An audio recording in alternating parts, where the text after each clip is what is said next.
Voilà. Je vous présente l'équipe, Manon Artigot, qui a été très Ferdinand, Cédric Marie-François et les jeunes. Voilà, vous êtes dans les locaux de Point d'Impact 65 depuis un an. Les locaux sont mis à disposition par la mairie de Tarbes. Alors il faut savoir que Point d'Impact a été créé en 2015, voilà, un an 8 ans.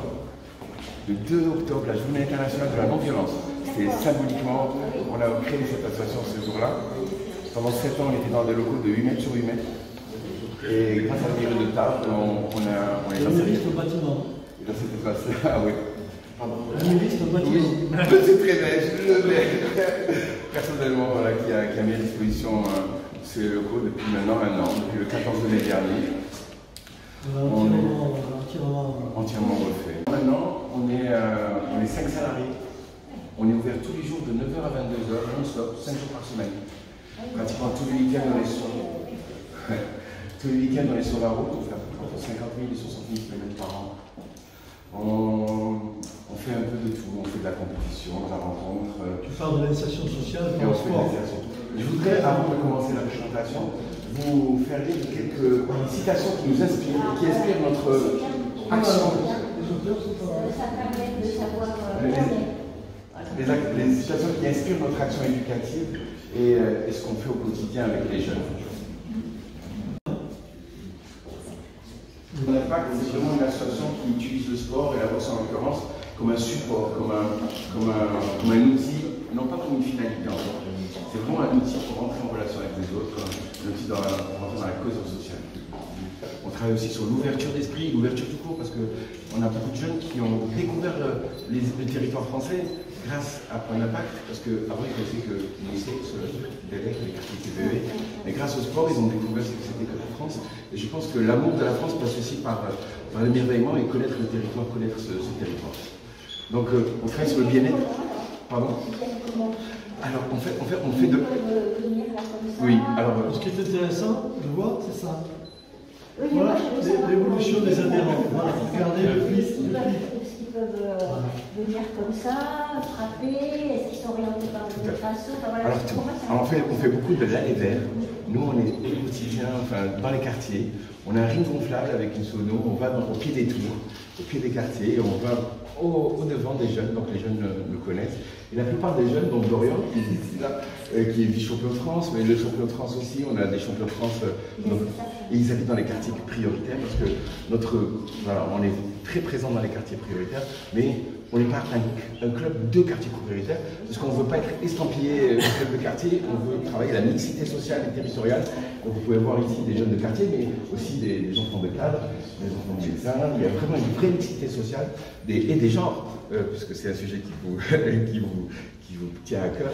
Donc on travaille aussi sur le bien-être physique, mental et social, et donc dans la relation, la confiance en soi, la résilience pour les femmes en l'occurrence, puisque on a des projets comme celui-là qui s'appelle Je boxe mes peurs. Parce que pour nous, la peur, c'est un boulet pour tout. Hein. La peur du regard de l'autre, la peur de mal faire, la peur d'être pas à la hauteur, la peur d'eux. Et en fait, c'est quelque chose qui vous plombe et qui vous empêche d'agir. Donc on essaye par le biais de l'outil boxe de travailler sur ces peurs-là et pour donner confiance et travailler sur la résilience. On lutte contre les stéréotypes. La boxe, c'est pas un sport de garçon, on peut s'amuser. La boxe, c'est pas un sport où on se fait mal, on peut prendre soin de l'autre. Alors voilà, on est à peu près, on n'est pas loin du niveau national, on est à 18-19% de femmes. Au niveau national, on est à 24%. On est un petit peu au-dessous, mais voilà, on ne désespère pas de pouvoir arriver au moins au pourcentage au niveau national. Les lauréats d'un appel à projet national où 4 clubs ont été choisis sur toute la France, sur plus de 900 clubs, pour faire de l'accompagnement et de l'aide à l'insertion professionnelle par le sport. Donc on est très fiers d'avoir été choisis. C'est un appel à projet avec un consortium de 7 fédérations sportives, dont la Fédération française de boxe. Et donc à partir duquel on doit aider les jeunes, travailler sur les freins à l'employabilité. Les jeunes qui n'iraient pas automatiquement vers mission locale où c'est trop carré. Là, c'est ouvert de 9h à 22h. Il y a un côté informel, il y a un côté où on peut venir. on fait appel à des intervenants extérieurs, on fait du théâtre d'impro, on fait du numérique, on fait un peu de tout.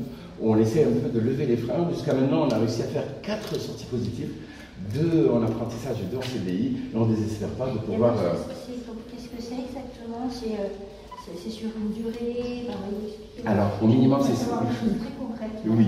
Alors, les jeunes nous sont orientés, soit c'est du bouche à oreille, hein, parce qu'on a plus de 400 licenciés, donc les licenciés, quand on parle avec eux, qu'on crée un climat de confiance, ils nous disent voilà, là je galère, je ne fais pas de travail, comme Mathieu qui est arrivé, qui à un moment donné me dit Karim, ouais, je dis mais écoute, on a un dispositif, point d'appui, si ça t'intéresse, oui, pourquoi pas. Et donc, on a des jeunes qui nous sont orientés par la PJJ, qui est ici présente, la protection judiciaire de la jeunesse, par la mission locale, par les éducs de rue, par le GIP, enfin, et ensuite par le bouche à oreille. Puis, on est très implanté au niveau du quartier, donc tout le monde connaît Karim, ou Jérôme, ou Valentin. Voilà, on peut aller jusqu'à 15 mois. Alors, on a eu des cas comme Dorian qui a réussi à être intégré, il est en apprentissage au bout de 3 mois. Il y a eu une déclic. Au bout de 3 mois, on a réussi à voilà. Il y en a, il leur faut beaucoup plus de temps. Il y a certains, les freins sont plus lourds que d'autres. Et donc, on a un accompagnement, on fait une phase de diagnostic, une phase où on va travailler sur des ateliers, où on va lever les freins, et une phase où on va travailler en immersion dans les entreprises. On leur fait des conventions de stage, et ils vont découvrir des métiers, rencontrer le monde de l'entrepreneuriat, de l'entreprise, pour essayer de les remettre un peu dans le goût de l'emploi. Un autre atelier qui s'appelle Un jab pour un job, avec un petit jeu de mots. Pour ceux qui ne savent pas, le jab c'est le direct bras avant. Ça c'est un jab. Venez monsieur le maire, vous sentez les gants? Un jab pour un job, c'est un point de rencontre où on essaye de travailler aussi sur la rencontre entre les employeurs et les potentiels employés, pour essayer de travailler aussi et détecter ces savoir-être qui sont indispensables dans le recrutement. Il y a effectivement du savoir et du savoir-faire, mais il y a du savoir-être, de l'esprit d'initiative, la communication, et je pense qu'un employeur peut détecter cela à travers la pratique sportive. On intervient à Lannemezan, en mission centrale, on intervient dans les CER, centres éducatifs renforcés, on intervient dans les MEX, on reçoit ici régulièrement. Donc accroché par les quartiers, où on fait un genre de marotte sportive, où on va à la rencontre des jeunes qui pleuvent, qui ventent, avec nos sacs de boxe, nos gants, on va à la rencontre des jeunes. Alors des fois, ils n'ont pas envie de boxer, mais ils ont envie de discuter, ils ont envie de regarder des vidéos, ils ont envie... En fait, c'est vraiment, l'esprit, c'est créer du lien et faire tiers avec le droit commun. Parce que heureusement qu'on ne travaille pas seul et qu'on a le GIP, on a la mairie, le service de la mairie, on a tous ces services avec lesquels il est indispensable de travailler et donc on fait tiers.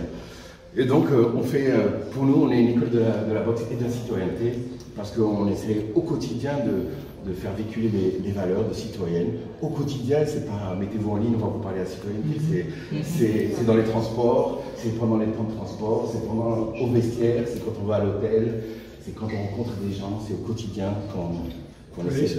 Cet homme est formidable, il a un travail exceptionnel. C'est pour ça qu'on l'a aidé massivement. Aux filles, est-ce que vous avez des activités spécifiques pour les jeunes filles?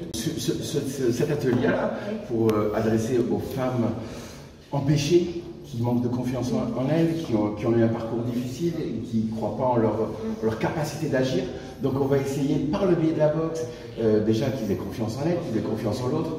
Et donc on a des séances comme ça qu'on fait en centre d'addictologie à la FITOL, avec des résidentes, des femmes qui ont... Vous n'avez pas de convention, vous savez que... Alors, les CIDF, oui. Alors, pas de convention, mais pas de convention, mais on travaille en partenariat. Et la FITOL, qui accueille beaucoup de femmes qui sont en situation d'addiction, et suite à un parcours difficile, des femmes qui ont été battues, qui ont connu des choses difficiles. Donc on a mais aussi on a un atelier qui est d'aérobox. C'est de la boxe un peu plus ludique, où il n'y a pas de contact, c'est plus de la boxe en musique. Où c'est pas... Nous on travaille la mixité, donc on ne dit pas ça, ce créneau il est que pour les femmes, et ce créneau il est que pour les hommes.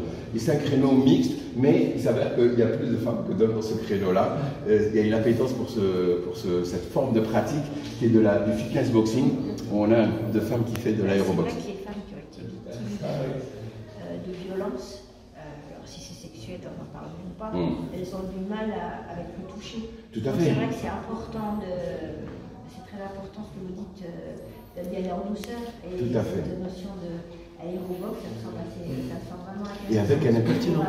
Qui est montré par le sport. Enfin, c'est pas une phase, c'est pas un soin. C'est on va aller faire du sport et je trouve que c'est une approche qui est plus universelle. Bien sûr, Voilà. mais en même temps qui est effectivement qui est Thérapeutique. C'est pas Oui, c'est ça. Oui. Et un intervenant homme. C'est-à-dire qu'avec un intervenant femme, ça aurait été peut-être plus facile. Un intervenant homme qui peut représenter des. Qui peut renvoyer à une image. Et j'ai eu des situations où elles étaient. Et où on a eu de séance en séance. J'ai eu un moment de confiance. Où c'était, vas-y, alors nos deux outils, c'est les paddles, c'est les différents outils où et on voyait que vraiment que c'était plus que de la boxe, quoi. C'était vraiment, on vient pour se. Ouais, vous êtes un réceptacle. Exactement. C'est ça. Exactement. Et on est heureux de pouvoir participer à ça.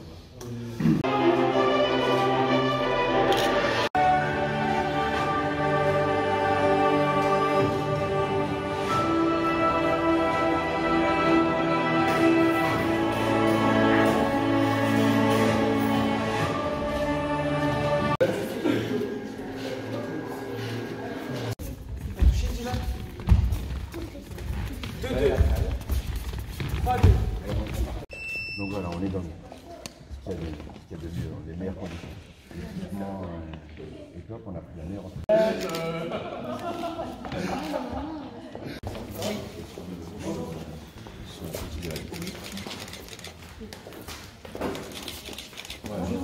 Ensuite, maintenant salarié du club, il a validé 2 BPGEPS en tant qu'apprenti, donc on l'a repris en salarié à 2 reprises. Il a fait ses preuves, ça a été concluant, on l'a gardé comme salarié du club. Et c'est un boxeur qui fait partie des meilleurs boxeurs français.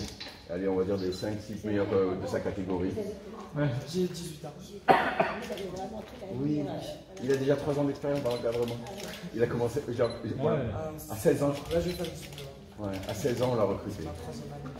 Il faisait chaud dans le dos, ça ne faisait pas trop. On va le faire comme ça. J'ai pas l'impression que je travaille, toi. Moi, je travaille jamais en fait. Mon travail, c'est ma passion. Finalement, il fait plus d'heures. Le matin, je vais à la salle. Et quand on aime faire, les autres aussi ressentent. Oui, c'est ça.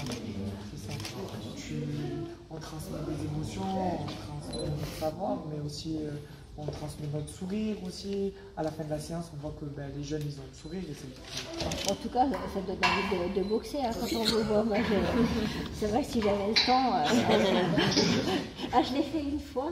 C'était avec Sarah ou Ramoun. Oui, Sarah. Oui, c'est ça, parce qu'elle a mis en place aussi une association pour justement vraiment plus pour les femmes, justement un peu en insertion. Et donc je suis montée sur le ring. On a toujours cette image de combat, du chaos, enfin bon voilà. Et en fait, vraiment, ça transmet des belles valeurs. C'est un sport qui se démocratise. Moi, j'ai commencé la boxe en 1982. Vous étiez un champion? J'étais international. Ah oui. Moi, je viens d'Algérie en fait. Je suis le produit de l'intégration. C'est bien. C'est bien. Je viens d'Algérie, je suis arrivé en 2009 pour un master. Ah oui, donc c'est récent. Je fais mon master et puis la région me plaît. Puis de fil en aiguille, les choses se font. Et, vous avez fait un master de quoi? En STAPS. D'accord, ah oui, donc c'est ensuite, j'ai fait EduxP, j'ai travaillé beaucoup dans les foyers, dans les CER, dans les prisons. Et ensuite, là, ça regroupe un peu mes deux passions, le social et le sport. Et donc voilà, c'est à l'époque, je vous dis en 82, j'étais directeur technique national, j'ai qualifié 8 boxeurs aux Jeux Olympiques de Pékin avant de venir, en 2008. J'étais formateur à l'échelle internationale, continentale, à IBA. Et puis voilà, et là je suis ravi d'être là. On a vraiment ce qu'il faut pour. Oui, voilà. Juste là, c'est